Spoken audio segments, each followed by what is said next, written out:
বেশ কিছুদিন হলো কাজের চাপে কোনো ভিডিওই তোমাদের সাথে শেয়ার করা হয়নি। আশা করি সবাই ভালো আছো। ওয়েলকাম, আমি অপরূপা আমার হাতের কাজ নিয়ে চলে এসেছি।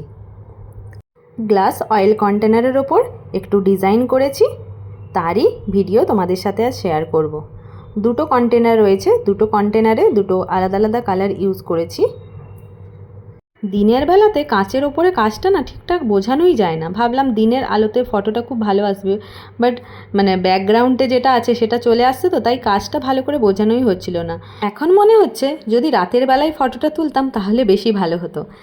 এই দেখো, 4টে কন্টেনার রয়েছে, দুটো বড় অয়েলের জন্য আর দুটো ছোট, ওগুলো হচ্ছে তোমার ওই গোলমরিচের গুঁড়ো বা নুন ওই সবের জন্য। তো এই 4টে কন্টেনার সেট ছিল, আমি এটা অনলাইনে অর্ডার করেছিলাম। এটা কোনো অর্ডারের কাজ নয়, এটা আমি আমার এক ফ্রেন্ডকে গিফট করেছিলাম। তো ভাবলাম ফার্স্টে ভাবিনি যে এইভাবে কাজ করব, এনেছিলাম। তারপর হঠাৎ মনে হলো যে এরকম সিম্পল দিয়ে দেবো। আমি যেখানে আমার রং তুলিতে ভরিয়ে দিই সমস্ত জিনিস, তো সেখানে আমি এরকম একটা সিম্পল দিয়ে দেবো, তা হয় না। এর ওপরে একটু আঁকিবুকি করতেই হবে এবং কালারফুল করে তুলতে হবে। একটু সাধারণকে অসাধারণ করে তোলার চেষ্টা, আর কিচেনটাকে একটু রঙিন করে তোলা, এই আর কি। ফুল সবাই ভালোবাসে আর কালারও সবাই ভালোবাসে, তাই ভাবলাম একটু কালারফুল করে তুলি, তাই না?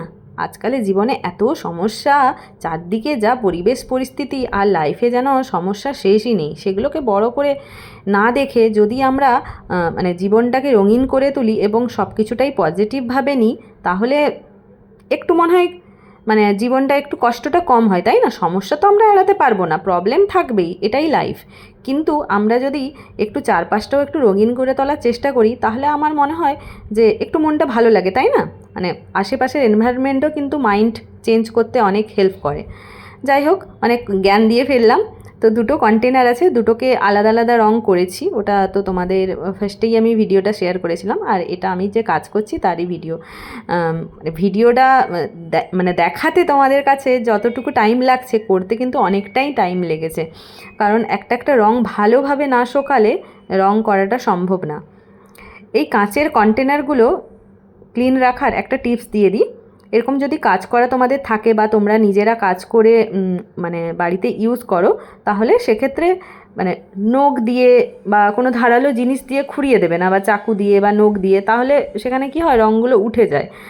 তোমরা সেক্ষেত্রে ক্লিন পুরো ভেজা কাপড় নিয়েই তোমরা ক্লিন করো, ধুয়ে ফেলো বা মুছে ফেলো। আমি তোমাদের দেখিয়েছি ফেব্রিকের বাটল ধুলে ওঠে না, ওটা আমি তোমাদের সাথে শেয়ারই করেছি আগেও।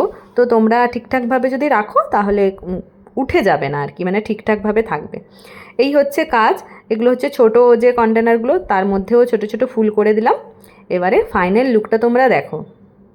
এখন বুঝতে পারছি যে সত্যি দিনের আলোতে অন্য কাজ ভালো লাগলেও এই কাজটা কিন্তু অতটাও আমি বোঝাতে পারছি না। সামনে থেকে যতটা ভালো লাগছিল, কিন্তু ফটোর মধ্যে না ব্যাকগ্রাউন্ডটা এমনভাবে চলে আসছে, ঠিকঠাক বোঝানোই যাচ্ছিল না। তাও আমি তোমাদের সামনে তুলে ধরছি, তোমরা বলো কেমন লাগলো, বা এইভাবে সিম্পল বাটলগুলোকে কালারফুল করে তোলা, তার মধ্যে আঁকিমুখি করার পরে তোমাদের কেমন লাগছে। সবাই ভালো থেকো, সুস্থ থেকো আর আনন্দে থেকো। Thank you so much. আর আমার হাতের কাজ ভালো লাগলে পাশে থেকো। টাটা, বাই বাই, আবার দেখা হবে নেক্সট ভিডিওতে।